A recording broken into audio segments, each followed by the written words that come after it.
A'udhu billahi minash shaitanir rajim. Bismillahir rahmanir rahim. Dear students, assalamu alaikum. I hope you all will be in good health in prevailing situation. Students, as you know, we have already completed our 2 chapters of history in school. Now, this is our 3rd chapter, which is the rise of Hitler. Nazism and the rise of Hitler. In previous 2 chapters, we have discussed French Revolution and Russian Revolution. This chapter will take us to Germany. In this, we will discuss the rise of Hitler and the politics of Nazism. We will read about children, women, and women of Nazi Germany, about schools and concentration camps. We will see how Nazism denied various minorities right to live, especially German Jews. 1945 में एक 11 साल का बच्चा अपने bed पर सोया होता है. उसके पेरेंट्स कुछ सीरियस टोन में आपस में बात कर रहे थे. इस बच्चे का नाम हेलमट है. वो इस हेलमट का बाप जो एक फिजिशियन होता है अपनी वाइफ के साथ बात करता. वो कह रहा था कि क्या वक्त आया है कि मैं अपने आप को मारूं या सारी फैमिली को कत्ल करूं या खुद अकेले ही सुसाइड करूं, क्योंकि उसका बाप कुछ रिवेंज या डर की वजह से, जो उसके जहन में कुछ डर था और बदले का कुछ कह रहा था कि जो अलाइज अब उनके साथ करने वाले हैं, क्योंकि वो कहता अपनी बीवी से कहता कि अब वो अलाइज हमारे साथ भी वही करेंगे जो हमने जीवस के साथ किया. इसी रिवेंज की बात वो कर रहा था. नेक्स्ट डे, उस दूसरे दिन उसने बच्चे को जंगलों में लिया, घुमाया फिराया, उसके साथ कुछ गाने गाए और अगले दिन वो अपने ऑफिस चला गया. वहां अपने आप को उसने शॉट किया, किल मारा, और उसकी जो यूनिफॉर्म है ब्लडी, वो खून आलूदा यूनिफॉर्म, उसको घर लाया गया और उसको फैमिली फायर पुलिस में जलाया गया. तो बच्चा इतना डरा हुआ था, उसने भी बातें भी सुनी थी और अब ऐसे खून आलूदा यूनिफॉर्म भी दी. उसने इनकार किया घर में कुछ भी खाने से तकरीबन 9 साल. इसको यह डर था कि कहीं मेरी माँ मुझे भी पॉइजन दे के न मारे. उसको वो बातें जहन में आती थी. तो 1945 में जर्मनी ने सरेंडर किया. हम ये देखें कि मैं बताऊंगी कि हेलमट के बाप को कौन सा डर था, किस डर की बात वो कर रहा था और क्यों वो अपने आप को कत्ल करना चाहता था. 1945 में जर्मनी सरेंडर किया अलाइज के सामने. तो अब हिटलर और उसका प्रोपेगेंडा मिनिस्टर जो है, उन्होंने बर्लिन के बैंकर में सुसाइड किया. जब court international military tribunal Nuremberg में लगा और वहां इनको सजा देने के लिए, नाजियों के सजा देने के लिए और कौन कौन से क्राइम्स उन्होंने किए अगेंस्ट पीस, अगेंस्ट ह्यूमनिटी. तो जो क्राइम्स अगेंस्ट ह्यूमनिटी उन्होंने किए थे, उन क्राइम्स के लिए वर्ल्ड से, दुनिया से उनकी मजम्मत हो गई, कंडेमनेशन हो गई. वो एक्ट्स क्या थे? सेकंड वर्ल्ड वॉर के आड़ में जर्मनी ने बहुत सारी किलिंग्स की. उन्होंने एक सिलेक्टिव ग्रुप, जो इनोसेंट सिविलियन जो यूरोप थे, उनको कत्ल किया. इनमें से उन्होंने तकरीबन 6 लाख जीव्स को मारा, 2 लाख जिप्सीज को मारा, 1 मिलियन पोलिश लोगों को मारा, और जो फिजिकली या मेंटली डिसेबल्ड लोग थे 70,000 उनको मारा. और इसके अलावा बहुत सारे पॉलिटिकल अपोनेंट्स जो नाजियों के थे उनको मारा. तो लेकिन जो ये ऐसा कोई भी इससे पहले ऐसे मारने की ऐसे प्लानिंग कोई दुनिया में नहीं देखी जाती जिस तरह उन्होंने प्लानिंग की. उन्होंने लोगों को गैस चैम्बर्स में पुछाया, गैसिंग के जरिए फिर उस कमरे में उनको एक एयर टाइट कमरे में उनको भर दिया जाता, फिर वहां गैस छोड़ी जाती थी और कलेक्टिवली उनको मारा जाता था इन कैंपस, कंसंट्रेशन कैंपस में पहुंचा के. तो लेकिन अलाइज ने इतना ज्यादा हार्श स्टेप, जब कोर्ट लग गया तो उनको इस ज्यादा हायर स्टेप्स उन्होंने सख्त कदम नहीं उठाए इनके खिलाफ. क्यों?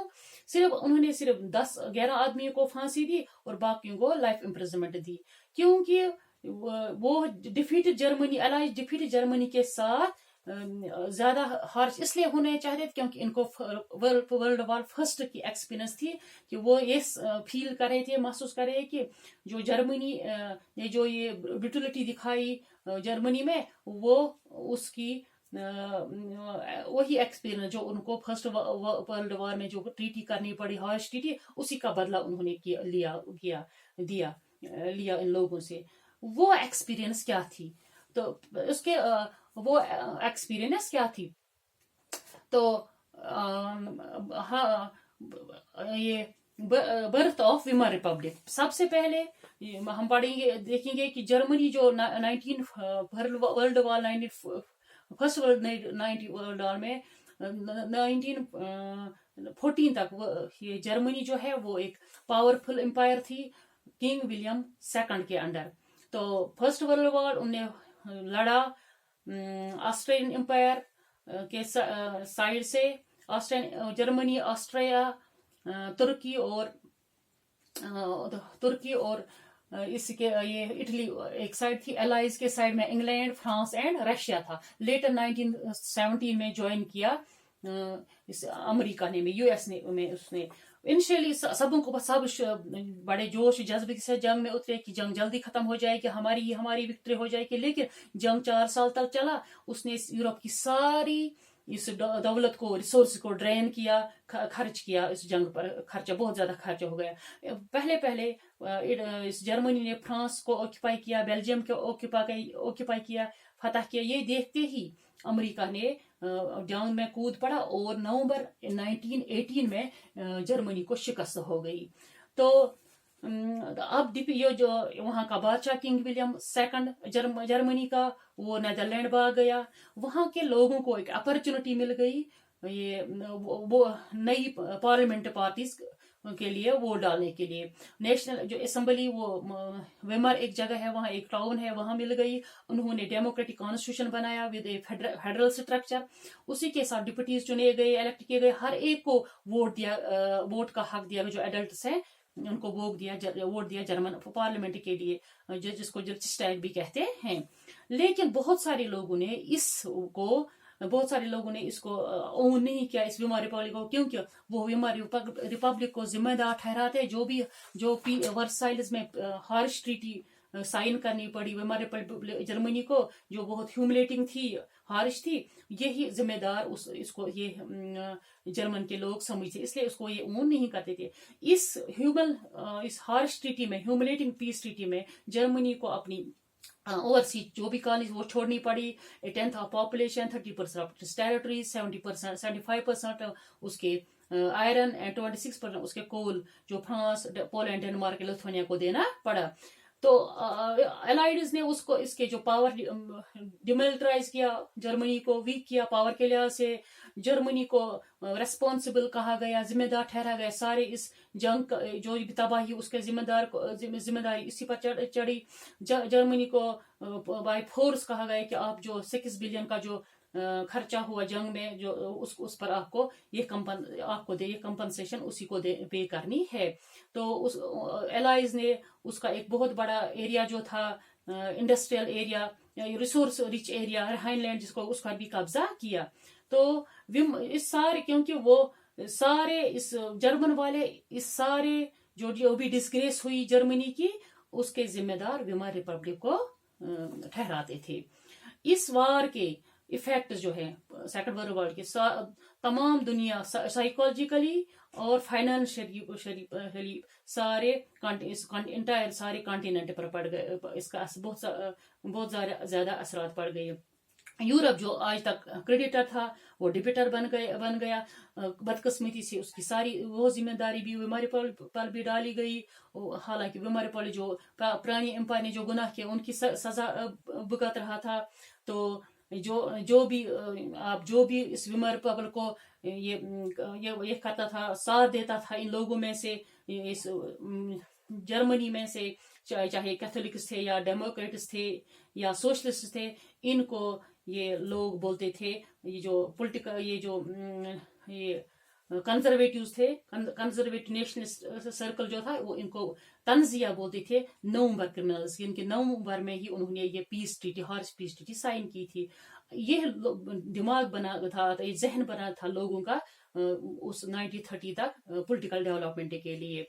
तो सोशली पॉलिटिकली इस देर तक वर्ल्ड वॉर के असरात यूरोप के लोगों सोसाइटीज पर लगा, उसकी पॉलिटिक्स पर, किसी सोसाइटीज पर भी लगा। ज्यादा सपोर्ट अब चूंकि जो डेमोक्रेसी को नहीं मिला था, लोगों के जहन ऐसे बने, सबों के जो भी ये ज्यादातर सपोर्ट, पॉपुलर सपोर्ट जो मिला वो मिला कंजर्वेटिव डिक्टेटरशिप को, क्योंकि उनके सामने जो ये डेमोक्रेसी है जो अब नई ही वजूद में आई थी, एक बिखरने वाला कंसेप्ट है, इसलिए वो ज्यादा सपोर्ट उन्होंने कंजर्वेटिव डिक्टेटरशिप को किया। तो जो क्योंकि विमर रिपब्लिक आधे लोगों को पसंद नहीं आया था, वो बर्लिन जो पहले, इससे पहले ये विलियम सेकंड जो था वो बर्लिन में हुकूमत करता, वहां से ही हुकूमत करता था। तो वहां के जो लोग थे, आधे लोग जो सेपरेटिस्ट लीग वाले सेपरेटिस्ट, वो चाहते थे कि यहाँ जर्मनी में बोल्शिविक तर्ज पर या सोवियत स्टाइल गवर्नेंस होनी चाहिए। इधर से जो डेमोक्रेटिस्ट थे या डेमोक्रेटिक और कैथोलिक्स, जिन्होंने डेमोक्रेटिक रिपब्लिक बनाया था जर्मनी में, विमर में, उन्होंने इस सारे जो भी उसके खिलाफ बोलते थे इनको फ्री कॉर्प्स की जरिए से क्रश किया।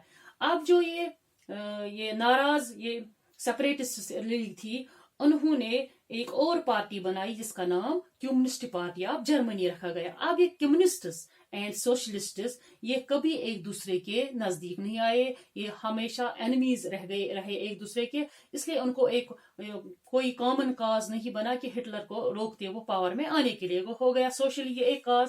दूसरा कि उसी के साथ साथ जो कि जर्मनी में क्राइसिस चल रहे थे, इकोनॉमिक क्राइसिस चल रहे थे, जर्मनी को जो भी जंग उसने वर्ल्ड वॉर सेकंड, वो तमाम उसने लून लिया था, उस पर लड़ी थी। अब जंग में जब उसको शिकस्त हो गई, डिफीट हो गई, तो अब उसको वो सारा जो जंग की कंपनसेशन वो इसको गोल्ड में वापस देनी पड़ी। इसके गोल्ड जो रिसोर्स है वो खत्म हो गए, और उसने इनकार किया, वो भरने से रिफ्यूज किया। लेकिन फ्रेंच ने उसके बदले उसका एक industrial area, leading industrial area जिसका नाम रोहर था, उस पर कब्जा किया।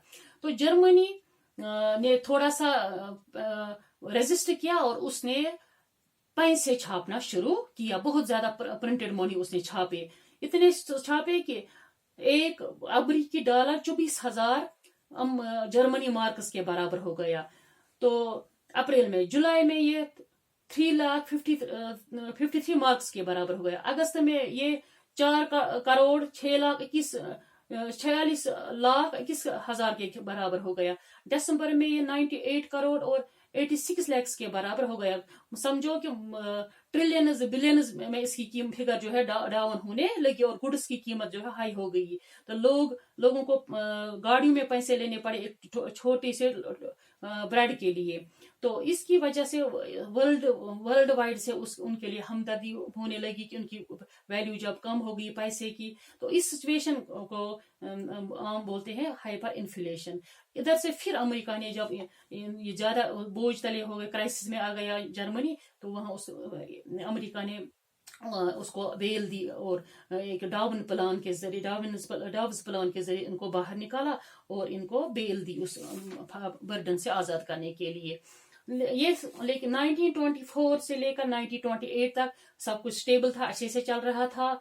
जो सारी जो इसकी इंडस्ट्रियल इन्वेस्टमेंट थी, जो रिकवरी थी, वो सारा कुछ पे किया लोन अमेरिका ने। लेकिन 1929 में वॉल स्ट्रीट क्रैश हुआ। तमाम जो लोगों पैसे डिवैल्यू प्राइसेस कम हो गए। अक्टूबर 24 में लोगों ने 13 मिलियन शेयर सोल्ड किए। समझो कि वर्ल्ड में एक डिप्रेशन आ गया, इकोनॉमिक डिप्रेशन आ गया। तो 1929 से लेकर 1932 तक अमेरिका की जो इनकम है वो हाफ हो गई। जो ही अमेरिका में डिप्रेशन आ गया, सारा वर्ल्ड डिप्रेशन में आ गए, सारी इकोनॉमी डाउन होगी, क्योंकि इकोनॉमिकली वो पहले ही जर्मनी वीक था। وہ زیادہ اکنامک کرائسس میں آ گیا. 1932 میں اس کی انڈسٹریل پروڈکشن جو ہے وہ 40% لیس ہو گئی. اس کو لیس کیا گیا. تقریباً 6 ملین لوگ جو ہیں وہ یوتھ جو ہے ان امپلائڈ ہو گئے, ان کا روزگار چھن گیا. تو اس کے لیے انہوں نے دوسرے کرمنل ایکٹیویٹیز اختیار کیے.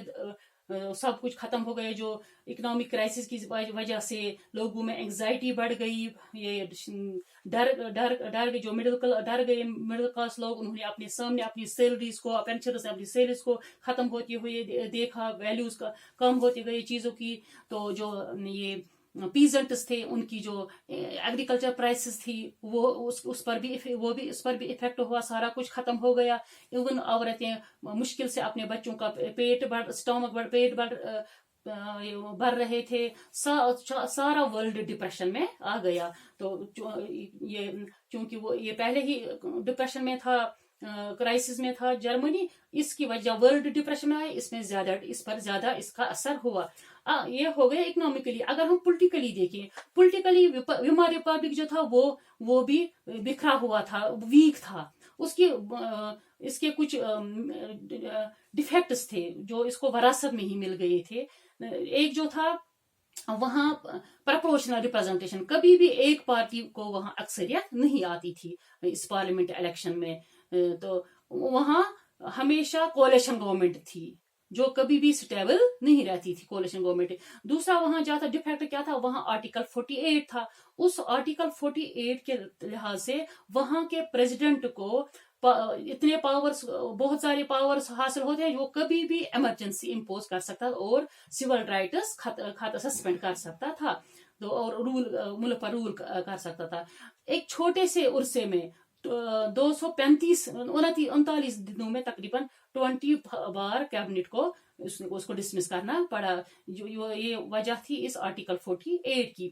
یہ کچھ وجوہات تھے economical, these are some economically, socially, politically کچھ وجوہات تھے جس کی وجہ سے ہٹلر کے لیے بنیاد بن گئی پاور میں, اٹلی میں پاور میں آنے کے لیے. That is all for today's topic. انشاءاللہ دوسرے میں ہم اور ڈسکس کریں گے. السلام علیکم.